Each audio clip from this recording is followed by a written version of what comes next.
So welcome back to another episode of Backyard Conversations. I think we have a really good topic for today and just the way the industry's progressing and have somebody that I respect a lot, and I wanted to kind of pick his brain on some of the things going on in not only just landscaping, but excavation and job setup and all that. So before I do that, I want to say quickly, we do have Synced Up sponsoring this episode.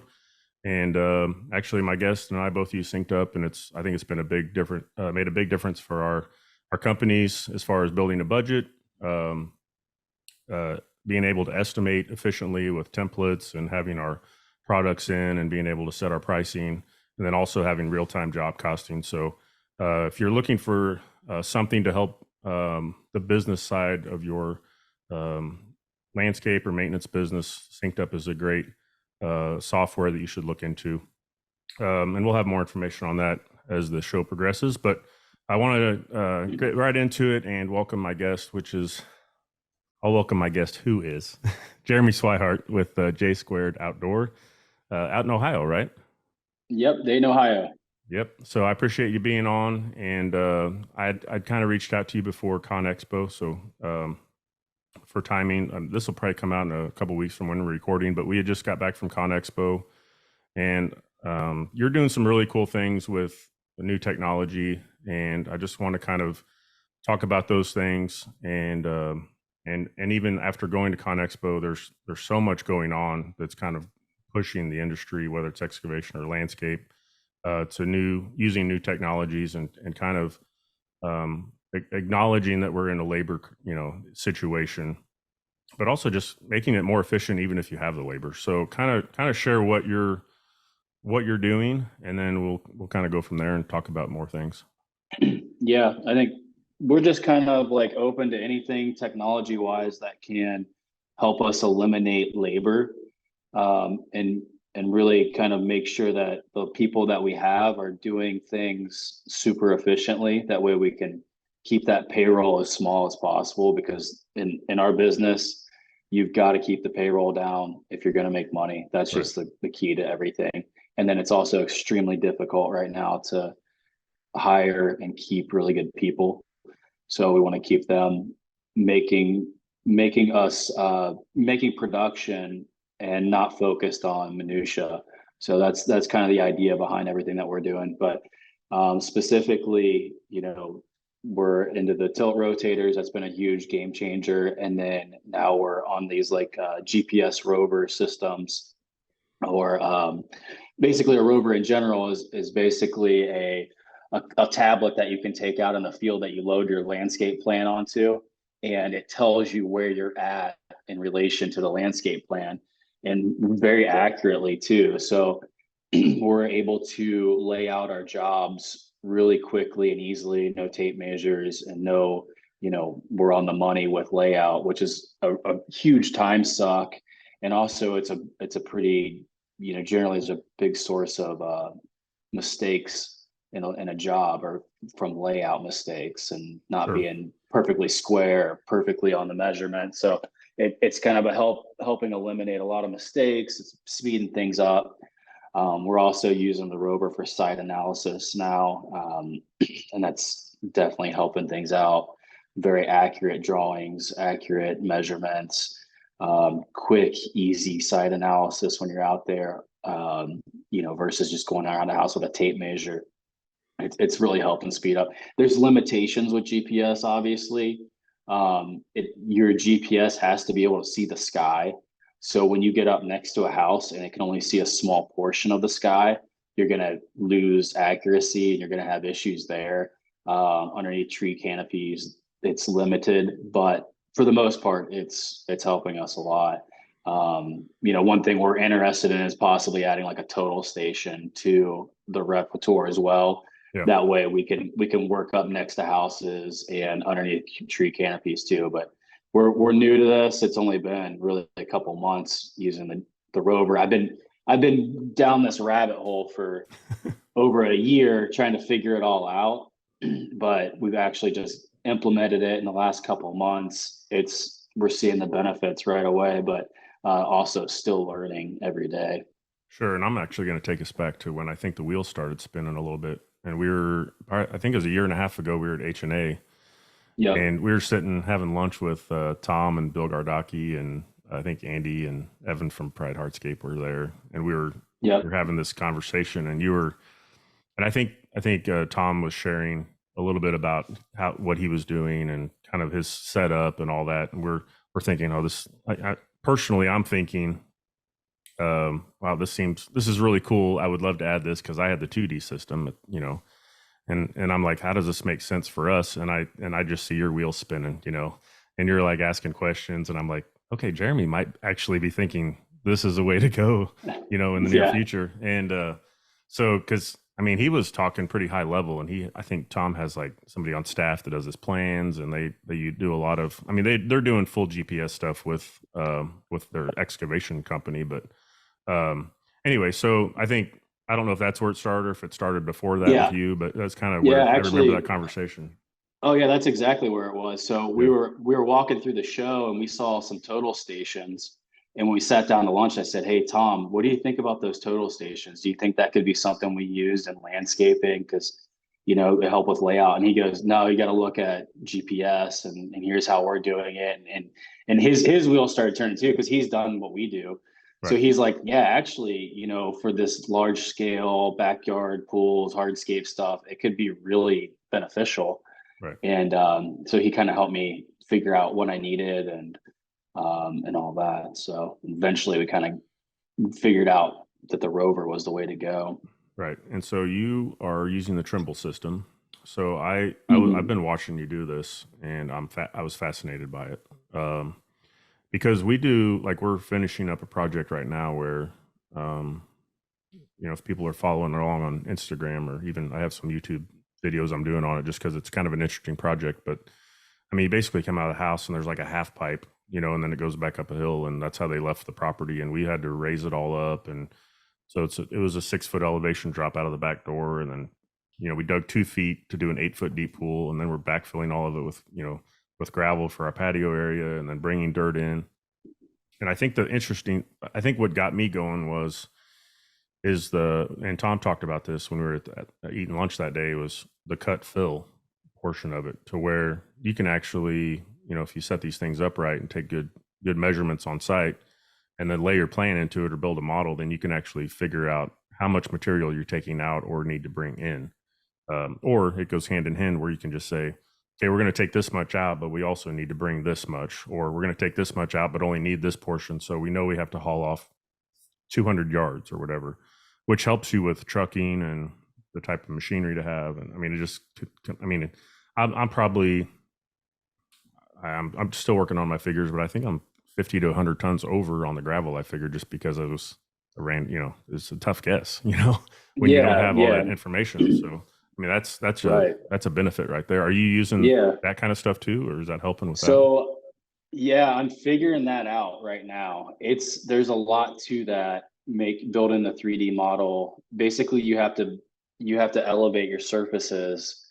So you have an existing surface that you go and do a site analysis, and you can get existing conditions, and then you bring in your plan that you built in whatever CAD program you're using I'm using Trimble Business Center, and then basically bringing up my patio, let's say, to elevation and having the Right. existing grade, and then telling it, what's the difference between the subgrade of my patio and existing conditions. So that is what I'm still learning that part, but I've Sure. actually used it on a couple projects now, and it's been relatively accurate. And actually, like, I had one that I looked at and I was like, oh man, we're gonna need 800 tons of soil here. Like, I was like, this is crazy. And then Yeah. I actually went out and I plugged it all in, and it showed me that I actually had a cut on the one side, and then it was only a couple hundred tons of fill, based on the cut and that. So it wasn't that big of a deal, and I was able to price it right and got the Yeah. job, and it was nice. So it's hard to visualize that stuff. We've been doing it for years, so we think Yeah. we're pretty good at it. But Yeah. like, when you actually go out there and use like a GPS and do it the proper way, and with a survey, it actually is kind of funny that you were way off. But Right. so yeah, it can save you tons of money. It can make your bid like really accurate. The way that Tom has it figured out. It's telling him like, here's how much asphalt, here's how much topsoil, here's how much Right. dense grade, here's how much open grade. Like every material on his job is figured out. And if you do the right inputs and you make your 3D model, you can do that. It's pretty freaking cool. I mean, Yeah. that's the, all these civil guys, they've been doing this for years. This is Oh kind of yeah. old news to them, but for us landscapers, it's kind of new to us, and we're just trying to stumble our way through it right now. Yeah, and so you're on the Trimble system, and that's been I started looking it up after I was watching you. Then you shared a few videos about it, and I was watching. I was like, man, this is amazing. And so we have the Leica system on ours. We just have really good local. I mean, the guy's local, so he'll show up. Like the Yeah. next day, he showed up with a rover. I called and asked if I could check one out, and he showed up with it. And he's like, I was walking out of the office and my boss was like, "Where are you going with that?" And he goes, "Oh, I'm going to see a landscaper." And he's like, "Well, what the heck's he going to do with that thing?" He goes, "Well, it's Nice. not just landscaping, really. So he brought it out and showed us what it could do, and so we started talking about the rover, and then how we tie that in. Like I had a GPS like a 3D panel in my machine, and he's like, "Well, we could look into seeing if we could then get your machine going." And I was like, "Well, tell me more." And so they've actually have a new system where it's a rover system on the machine, so it's a smaller for smaller machines, I guess. So Yeah. it's their Icon side excavator system. So we're actually setting up to where we'll have the rover, and then we'll have, I think it's 2 rovers on the machine, a new screen, and they'll use all my sensors. So basically, I'll be set up with the rover plus full 3D or GPS or whatever you want to call it on the machine. So Yeah. I'm Oh, super. like a I know 3D that. indicate. Yeah. So it's going to be so. That luckily, I had all the sensors included, but they do have to get a new screen just because it was the screen I have is more for like the total station type. They're bigger, like machine control system, I guess. Right. So, but anyway, so in Missouri we have a network, Missouri DOT free network that we can sign Yeah. on to. Do you have that available? Yeah, Oh, that's what I'm using. So I don't okay. use a base station. I'm just Right. using the internet because everywhere I work we have cell service. Yeah. So it's using a cell card Yeah. in my Okay. tablet. All right. So yeah, I'm doing the same thing. And then Trimble has that same deal. It's coming out. They had it at the show. It'll be Okay. coming out this next quarter actually, where Okay. we'll just take the rover tablet and stick it in the machine, and you Yep. take your antenna and put it on the stick, and then it's just a couple sensors. Okay. They're not the same as the 2D sensors that we have on our machine currently, so we'll have to get some new sensors there, but it's like $5,000 to set up a machine. Yeah. So essentially I could set up all my machines, even you can set up skid steers too, I believe. So Right. skid steers, excavators for $5,000 to pop, and then just use your rover and go from machine to machine. And you've got a 3D indicate. So it's pretty cool. Like that whole idea of having a 3D indicate, you're never gonna have to get out of your machine. Yeah. Like that's just, and you're not gonna have to sit there and spray paint, and No. you're just gonna know where you're at all time. I'm really excited to try that. Yeah. So what we're trying to accomplish, and it's something we've been talking about already, and this is just going to help us. And it was like, well, we could hire somebody, or I could just buy this, because it basically, like you're saying, you can take with the rover system, you can collect stuff on the site based on your plan, kind of build a model or have the lines at least or whatever, and then put it in the machine and then start digging. Or, what we're going to try to do is do like topos, like you're saying, site analysis of our jobs. We have a few coming up. So I'm supposed to get it this week. So as of right now, I don't have it, but we're supposed to get everything installed this week. So I'm really excited. But just having if we can take that and then design over it, Leica will do they have a modeling, somebody that does it for you. So we can send all that information and they'll actually build the model, at a per hour type rate where I'm not good enough with design to try to build my own models. So, but I'm going to see how much that kind of costs. And if we can start building that into our design fee or whatever, or our project. I think it makes total sense to have that because of the type of projects we're doing. I feel like this makes complete and total sense for what we're trying to accomplish. Absolutely. So. Yeah, I think it's a good call, and then have a professional model builder do it. That's a really good idea. Yeah, because they can put the big spec guys for the pool in and everything. So yeah, they'll design your whole pool. You'll know exactly, like you won't dig any extra. You can probably, it'll be so accurate. You could probably about dig all the shelves in the pool instead of just digging a big hole. So less And we excavation, do less that. We do that backfill. already, but yeah, he'll make it easier to do Yeah. that. Right. So Yeah. I yeah, mean, if you take the time to yeah, do all that, but yeah, that's pretty cool. yep. There's a lot of like services that'll do like 3D modeling for you. You can just send them your plan and your site analysis, and they'll kind of put it together. I've talked to a couple of them. I haven't really figured out a job where it's been worthwhile yet, but Yeah. yeah, I think there's all that. I think for me it just makes sense because I don't design. Like if I was the designer and I Right. could just pull that stuff in. So I'll basically do the site analysis when we do our design meeting with my designer, and then I can give her that information so she has at least accurate measurements, and all that. And I think then we send both of those, and they said they'll like layer in the pool, like whatever her layers are in Dynascape or what her CAD file will be. That's they can make those layers in the model, so we can turn off. Yeah, we just it just got our wheel spinning because like you could have the pool and you could have the patio, and then we get to plant, and bed layout, and we can go around with the rover and mark our paint our lines for our Oh yeah. beds, and Yeah. put the tree goes right here and paint an X or whatever. It's like, or No, if we're or literally if it's doing in the that. machine or Yeah. if it's in the model, I can just go around and start digging holes for the trees.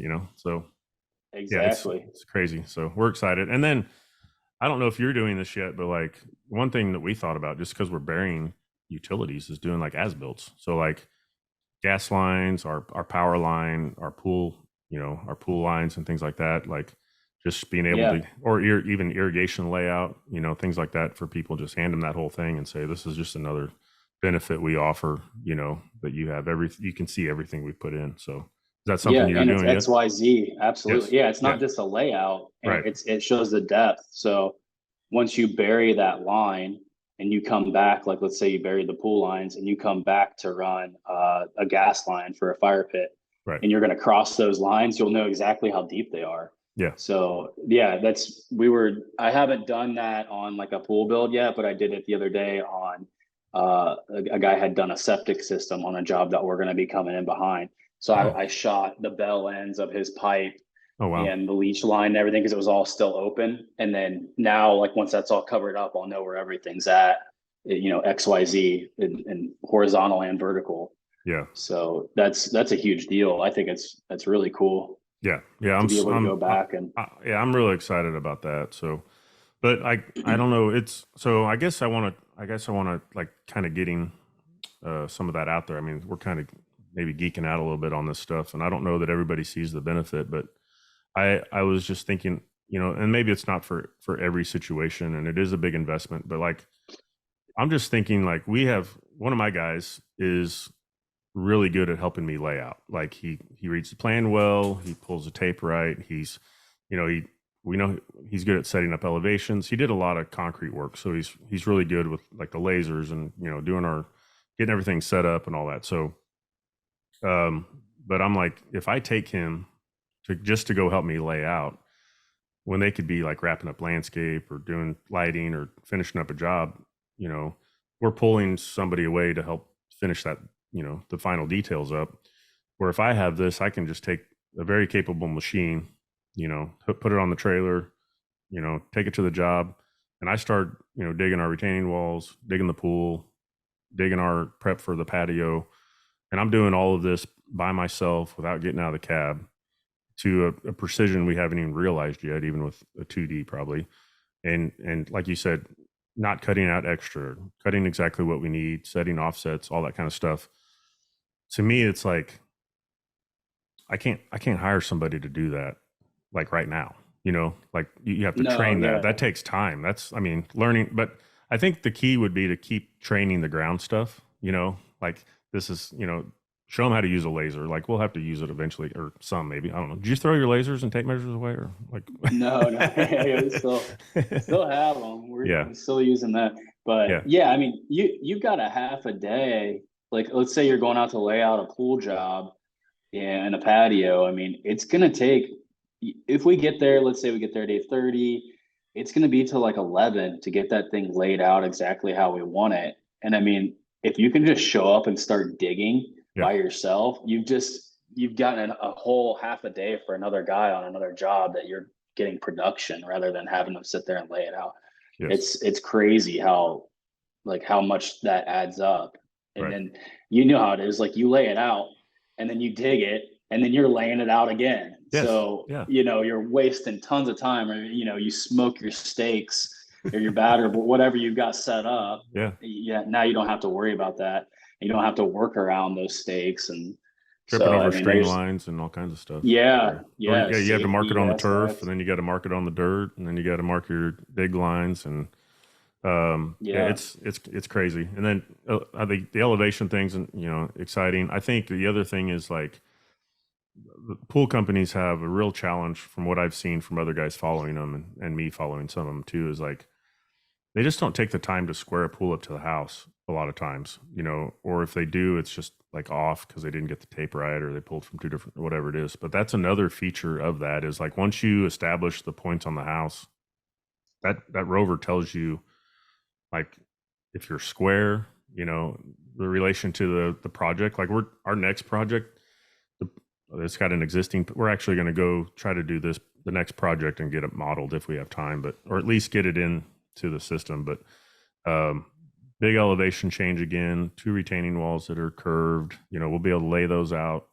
just like the plan. The pool is sitting kind of, it's not square to the house. It's not really square to anything because the way they already have an existing patio and just the way we had to fit it in because they wanted a rectangle with the auto cover and all that stuff. So it's just a really interesting project. And I think it's going to really help, that's going to be where if we can learn it, we'll definitely be learning on that project. But like, I think that's going to be a huge benefit to projects like that. So Yeah, yeah, no, that's like the last job that we just did was like that, where the pool was not square to the house, nothing was square to anything. We had a fireplace that wasn't square to the house or the right. pool, and we had to do the footer for that. And so, I mean, it saved us hours and hours of layout. Yeah. And like when we poured that footer, we were able just to check the footer with the rover and kind of shape the concrete edge right there, Right. and so we didn't have to form up the concrete.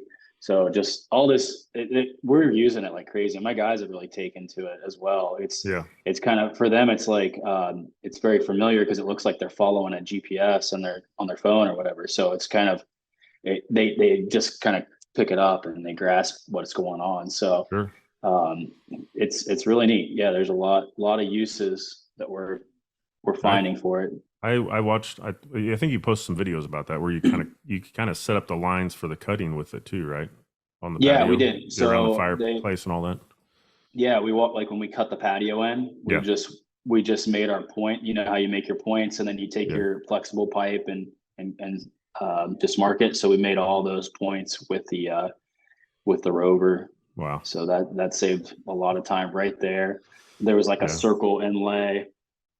We just went to the center point of that circle and made a mark, and that all that kind of Can stuff. you It just create a adds up radius a out of that ton. point then too, or Yeah. So yeah? we found that radius and So just you're not even putting a pin in the ground and pulling a tape measure and trying to right, mark it. right. That's Yeah, crazy. yeah. Yeah, It's really neat. I'm really excited about it. I'm just thinking like we did a project last year with a freeform pool and a lot of curves in the patio, and we were like, oh, this looks pretty good from the ground. Let's fly the drone, see what it looks like from the drone. Like just trying to get those because you're like pulling from different points, to try to create those Yeah, arches and stuff. Like if it doesn't have a radius, or sometimes you right. have a radius, but the point where you get the radius from is it doesn't make sense to even try. So Yeah. And so then yeah, so like if you're doing like a curved path, on the plan you've got it and it's like this nice S yeah, curve and it flows really well.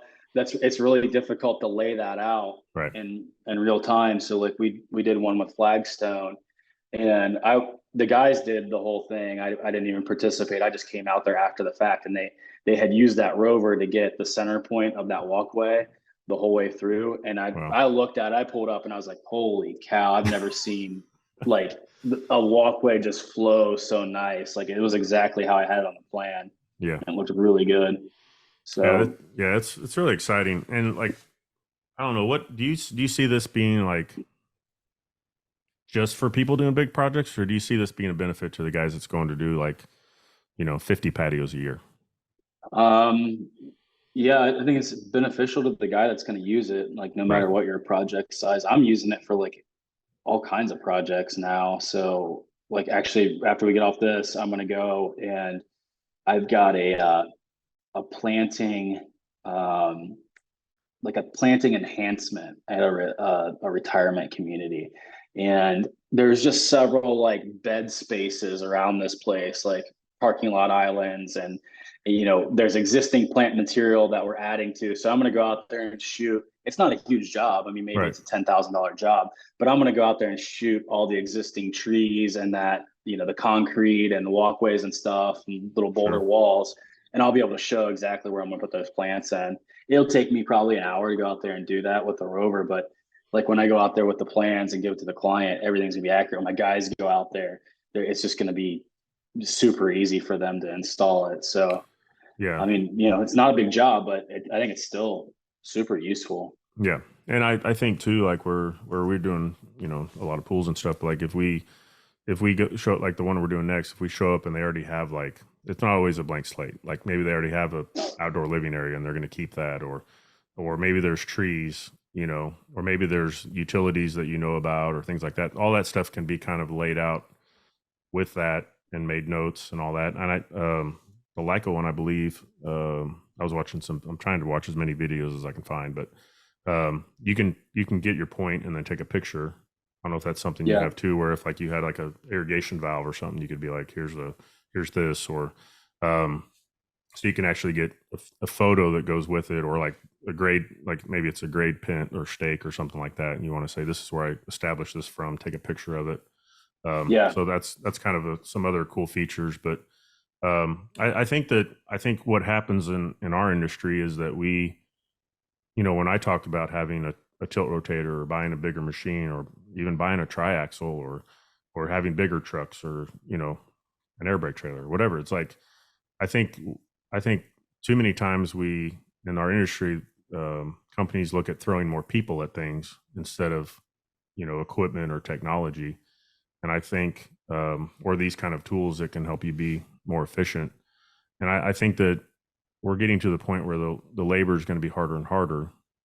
It feels like it's not getting any easier. I keep thinking that maybe, and I don't wish this on anybody. I'm just thinking there's a lot of companies that started in the last 2 or 3 years just from the abundance of work. And maybe if things get tough for them or lean for them, they're not necessarily, they're just rolling on their cash flow, like, Right. but if things get tough and they really have to learn how to sell and really learn how to manage a business and manage cash flow and manage projects and compete against other people instead of just like, oh, you're available, I'll hire you, that there may be some help, more labor becoming available by, maybe those guys don't quite make it or whatever. But like, I feel like anytime I'm kind of like you, and I honestly, if I'm watching anybody, I'm watching you because you're doing the stuff that I'm like, that totally makes sense to me. Like the equipment, the technology, all that stuff. So I'm looking for, like you, I'm looking for ways to be more efficient, be more lean as a crew. And I'll take it to the guys and I'll be like, hey, I can buy this, or I can hire somebody that's not going to give us the capability of doing this. What do you guys think for this season or this year? And they're like, it makes sense to buy it, because we'd have to train that guy. And we're still looking to hire people. I saw you were hiring, we still need people. But Right. if we have the equipment and the tools to make it easier, I think it just helps get and retain good people that way as well.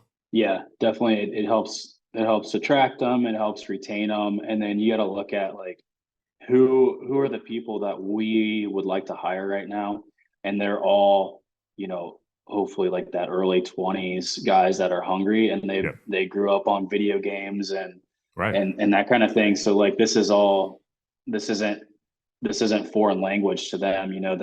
The 40, 50-year-old guys that look at this and their eyes glaze over, that's not exactly who we're trying to hire and bring up the ranks anyways. So Right. I think you've got to attract that young talent right now. And this is the stuff that they're looking for. And we live in a small town, and I went to I just went to a meeting about our kids are getting ready to go into the high school. There's, oh my gosh, I can't believe this. They're getting old. So when you talk about the 40 to 50-year-olds, that's me. So Right. Sorry. Anyway, but they were talking about like, once your kids get kind of our school, we're in a small town, I don't know if you necessarily call it a farming community, but we have that within the, it's pretty close by. So we have, our school's looking at things a little bit differently where they're like even kind of ranking diplomas in a way. So like if you're going to go be a doctor, you need to take these classes to get to college, get into a college that's going to help you progress to that. If you want to be in the trade, let's get you in some classes that make more sense to you. And, and then along with that, they're also working to pair students with internships, and then potentially job placement, which I think is fantastic. So, I'm sitting in a meeting where they're just explaining all this stuff, and I raise my hand because I always, ask questions and say things. And I was like, do you guys pair, do you team up with local companies? Like, are you looking for people to partner with, for these kids? And they're like, oh yeah, we have, a list of people. And I was like, how do I get on that list? Right. Like how do I get a kid for a couple hours a day after school, or a half a day, however the internship works, that would come and maybe gain interest in what we're doing and observe and see how we're getting projects done differently than what maybe, they've seen or heard about the labor industry, so I'm hoping, we're still working on that, but I think it would be cool to bring that in because I feel like we have experience. I want somebody that we can bring in that's going to be more long-term and really wants to get into the industry. So. Yeah, that's exactly kind of where my thoughts are too, is it's time to start bringing those young kids in and teaching them and bringing them up doing this stuff. Yep. That way, when they've you got look a solid 20 years ahead of them to keep on working and doing this thing. And I think, like you were saying, if they're looking at a screen that shows the plan and they're looking and they're running controls where they're rolling and, pushing buttons and this kind, I mean, they may be good operators pretty quick. I mean, it's at that point, like you said, it's almost like running a video game. So I've heard some stories about these kids that have just hopped on and within like an hour, they've just got it, and that's pretty cool. Yeah. When I first got my tilt rotator, I think it, I was like, oh, this is going to take me a minute, and I think it was 8 or 10 hours. I was starting to feel pretty comfortable. I don't know, maybe not that long, but it was just like, just trying to get the feel for it and all that. And then now I get into a machine that doesn't have a tilt rotator and I'm like looking for the rollers and looking for the, You're trying to do the same controls on a regular excavator. Yeah. It doesn't work very good. Yeah. So, well, I don't know. What are there other things that you're looking at that maybe you can share, or maybe some things you've done in the past that didn't work, or like anything else that you can kind of lay on us? Oh, there's all kinds of, I try all kinds of stuff. That's right. Like the guinea pig, I guess. But so one thing that we saw at ConExpo that really got our attention was these drones, the surveying drones. Okay. So it kind of uses the same RTK mapping technology that your rover uses, but you can buy a DJI Mavic 3 Enterprise. So it's like the same drone that you're buying at Walmart, but it's got a different camera and it's got the RTK stuff on it for like, I want to say they said like $4,000. Okay. So you get one of those and you get some software. It's like another $6,000-7,000 on top of that. And then you're taking this drone out, you're flying it over your property. And they said, we told them, our bigger size jobs are an acre, maybe 2. Right. So they said you could fly that in maybe 5 minutes. Really? And 5 or 10 minutes, it does like a grid type deal. Yeah. And it comes back with a whole point cloud. They said for our 1 acre to 2 acres, we would be like within 1/100th of a foot in that flight time. And so you'd have an entire 3D map of your existing conditions by flying that thing for 5 or 10 minutes. It's pretty reasonably priced. So that got our attention. We talked to them for a while. So I think that's something that's really on my radar, as far as, what's coming down the pipeline. So would you use that in place of the rover for your topos, or how does that? Yeah. So you wouldn't need to do a site analysis with your rover. You would just use the drone, and you can't lay out with the drone, so you still need a rover. Right. but you can take that. I mean, you're talking a whole point cloud, so thousands and thousands of points that are all within 1/100th of an inch. Yeah. It's super accurate. You can take that into Trimble Business Center, use that to design over, and then export your design back out to the rover. So Okay. that's something that's super interesting. I think is very reasonably priced, and the pricing's coming down. It's getting more simple. They were showing us some different softwares that they were using to do takeoffs and kind of do like those cut fill calculations, and Right. very, very simply on the screen. So I think all that stuff is going to come full circle here Yeah. relatively quickly. Well, we had a local contractor telling me about that, and maybe because I'm 40 to 50, I was like, I don't know about that. And I was thinking of like flight time. I was thinking it would take a longer flight time, and like because I'm thinking about batteries and drones and how you only have so much time, and then do you have to fly it again? And he sent me a video, and I watched it, and it was very interesting. And my Leica rep said that they used to do like rock quarry inventory with rovers, and now they're flying drones over them to do volume calculations and all that stuff. So he said we can do 5 a day instead of one every 5 days or whatever it takes. It's like they can do like you can do a survey of they were showing us a guy that did like 100-acre survey.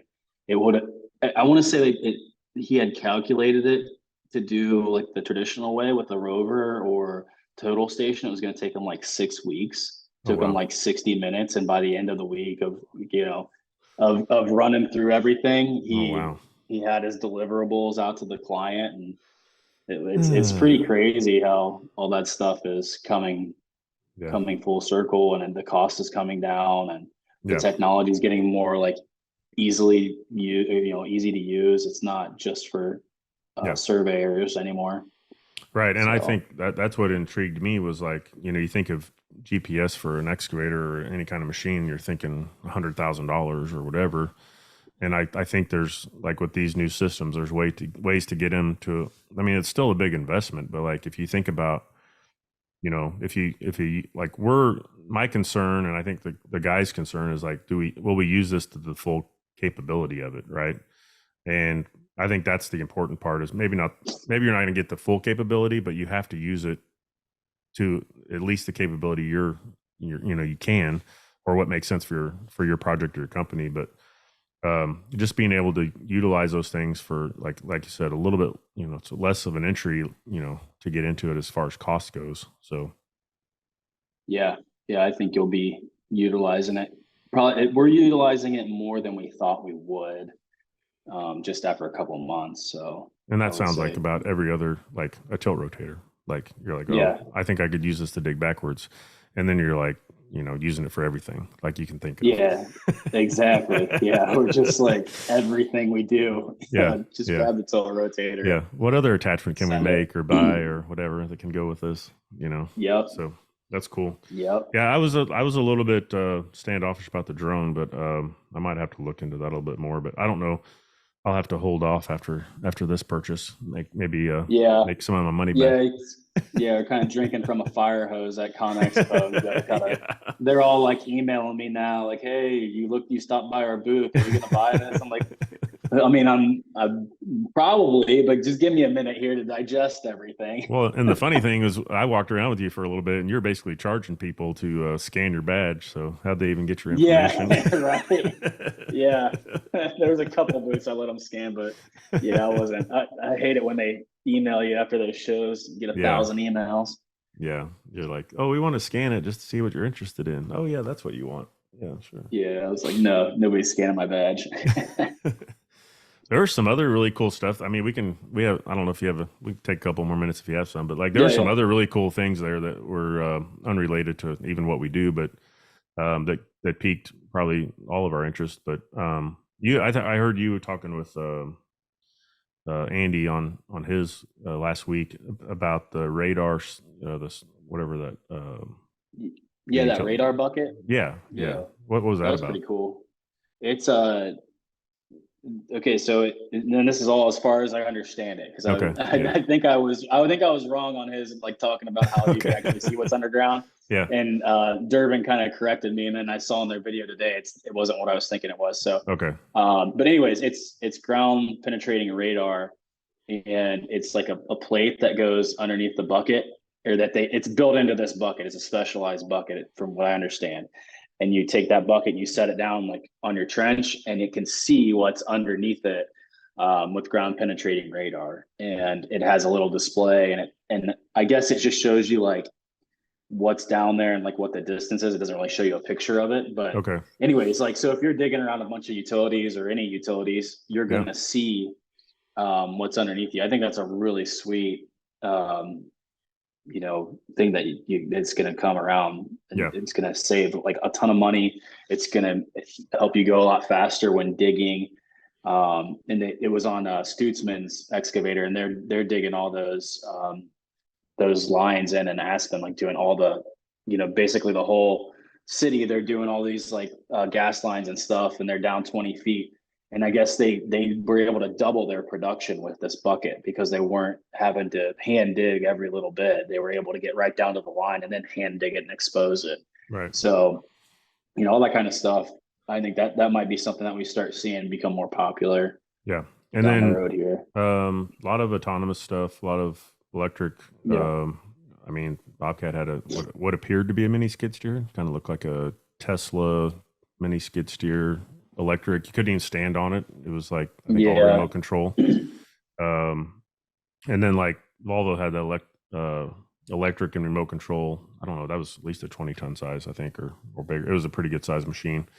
And then everything seems to be going electric. I don't know how soon I'm sure there's areas where that makes sense, even the remote control stuff. But like, the other thing was back to even the roving was like the Trimble had the little dog looking thing. And that was like basically that was just like a rover that just goes on its own, right? And just kind of calculates. So you could program it like just the same way you'd program the drone to go out and map an area. I think the dog would do the same thing, and they put one of those scanners on top, so it's just taking like full point clouds of everything it walks around. So pretty wild stuff. I mean, and on a way larger scale than what we do, people use those things to calculate, not just calculate site prep, but also progress. So like as the project's going, they can go and they'll fly the drone, or they'll run that autonomous dog thing, and they can actually get calculations of what's been accomplished this week or today or whatever, and then go back and do a final site analysis to do job costing and that kind of stuff to see how close they were on that. So that's just another. I mean, that's something we can use with the rover as well, if you wanted to take the time to do those things and calculate volumes and that kind of stuff. They've got them hooked up to like their compaction equipment. So at like real time, as they're compacting lifts, they're seeing that model change back at the office. Yeah, that's crazy. So you never know. Like this stuff, it seems like crazy and it's out there, and that's only for big contractors. But it's the money's changing. That the price is coming down. It might be something that we start. You might see a guy with an antenna on his Weber CR7, compacting at some point.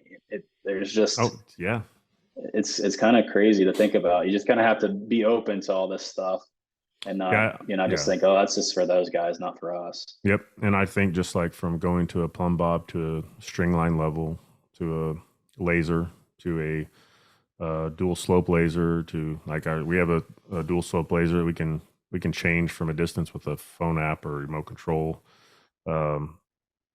There's all kinds of different, technology always is moving forward, and we sometimes just think of it in computers and phones and TVs and all that stuff. But like, even in our industry, like things are progressing. And I feel like if you're not out in there in the forefront, at least trying, or at least researching, or at least watching other people doing these things, I think there's a good chance that it'll be hard to compete. Like even what you see in like Sweden with tilt rotators, like you can't even buy a machine without one, and if you do, you won't get a job. It's kind of how they were explaining it. Is like, you just like that's the way it is. You have to, it's a way to be more efficient and all that. So they won't even let you bid on jobs without one over there. Yeah, it's crazy. So it's just and it is a big investment. but I've noticed it's a big return, and I even going up to the bigger machine, and you just realize just a little bit. And I think what's cool about tilt rotators is that like I got the 60 because I felt like I needed a kind of in between machine. And then I realized how much smaller the tilt rotator made the machine. Like you're not moving and constantly changing position on your machine because your bucket can move. And like Yeah. and then going up to a bigger machine and being able to see that again, and then but still having the capability of a bigger machine.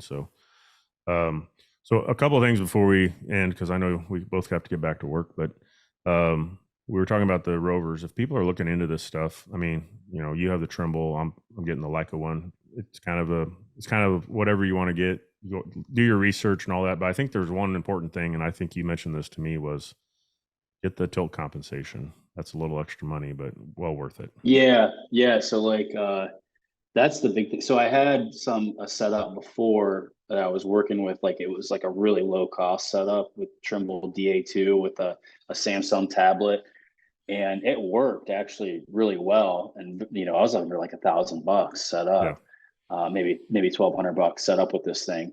The issue was like, in order to get a point, you had to be perfectly plumb for Right. it to be accurate. And the way that we work, I mean, we're Yeah. cruising, and I Yeah. don't have time to sit there and level that thing up.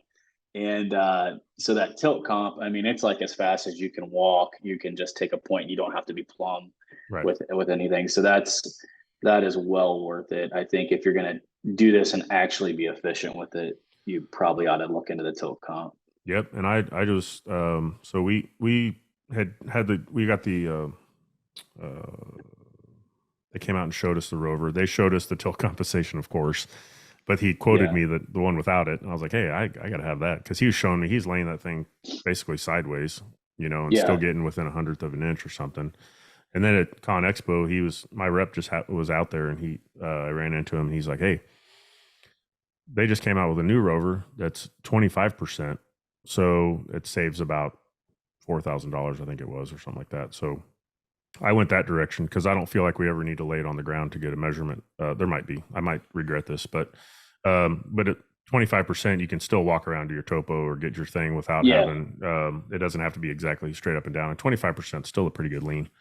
So Yeah. I think that's I what the went that method. Trimble is. Yeah. Just for a little bit more, I don't think I need, like he was doing some crazy things and showing us. I was like, I don't think I need this, but I definitely don't want the one that's not tilt compensating. So yeah, there's all kind, and that's the thing is like you can, not only is there this technology available, but there's different levels that you can. I mean, you can start with a rover. That's what I was going to do, like you're doing. But then if it makes sense to get, like if you're doing projects you need laid out and you want one person excavating, not getting in and out of the cab, you know, getting your feet muddy all the time and tripping in and out of the cab and falling and all that stuff. There's all kinds of ways to look at the efficiencies and safety and everything of just not having somebody on the ground, you know, and being more precise with your measurements and your estimates and everything. So, but Yeah. it's really, to me, it's I don't consider myself a big technology guy, but like when it comes to efficiency and making our guys efficient, I think it makes sense, you know. So I don't even think you have to be like a really technology guy to embrace these things, because a lot of them, Right. they're making them more and more user friendly as well. So Yeah. Agreed. so anyway, I thank you for your time. It's an exciting time. I think it's exciting. Yeah. And I think it's really really cool to see these things coming into, you know, our side of the industry a little bit, and it also gives me encouragement. You know, I called Tom last week about, you know, how do I get this machine out a little bit more, and like what would you recommend for getting. So we're looking at ways to get, you know, our machine a little bit more runtime, especially with this new setup, and utilizing it to maybe do some small excavation projects and reach out to, you know, we're not going to be able to do big site work or anything, but if somebody needs maybe somebody's trying to get into bigger projects, but they don't have the equipment, we could go do a site prep for them, you know, and lay it all out and make it Yeah. work. And I think those are opportunities, especially with our truck, you know, where we could do a dig out. We could dig out somebody's pool and haul it off, you know. So we're Yeah, looking I for have opportunities kind of like that as well. contractor friends local here too that will utilize us to do like a base prep or build up a pad for them. Yeah. You know, a lot of guys don't have the bigger equipment. You know, they run with like mini skid steers and stuff. So, in order for them to get like a patio project, they would need us to come and excavate it and that sort of thing. So, yeah, there's other avenues that you can explore too, which is Yep. good. And these make it these the rovers and these kind of things make it easier to be able to go in and do that and follow their plan, Right. without having a big, big production with it or a bunch of string lines or all that stuff. So you can Yeah. leave them Yeah. with what they need, without a lot of setup time that we talked about earlier. Exactly. So well, cool. I appreciate you taking the time. I know we're getting into the busy season, so I'm always watching you because I feel like you're. I think I said this a long time ago. I think you're the influencer's influencer. Sometimes, you kind of go out there and, but you're an influencer yourself, in ways. I mean, you're trying things and people are watching, and I think it's really cool to see people, see you take the. And I don't know how much of a risk it is, but it is a risk sometimes financially to say, okay, I'm going to try this and see if it works. But really using it and utilizing it and using these different things, it's really cool to watch. And it was really fun to come see you guys, your shop and your operation a little bit, and just kind of see that you're normal guys, but you're running a Yeah. really efficient crew, and it's really fun to watch. So I thank you for taking time to share that with us today. Yeah, absolutely. Thanks for having me, man. All right, have a good one. Yeah, you too. See ya.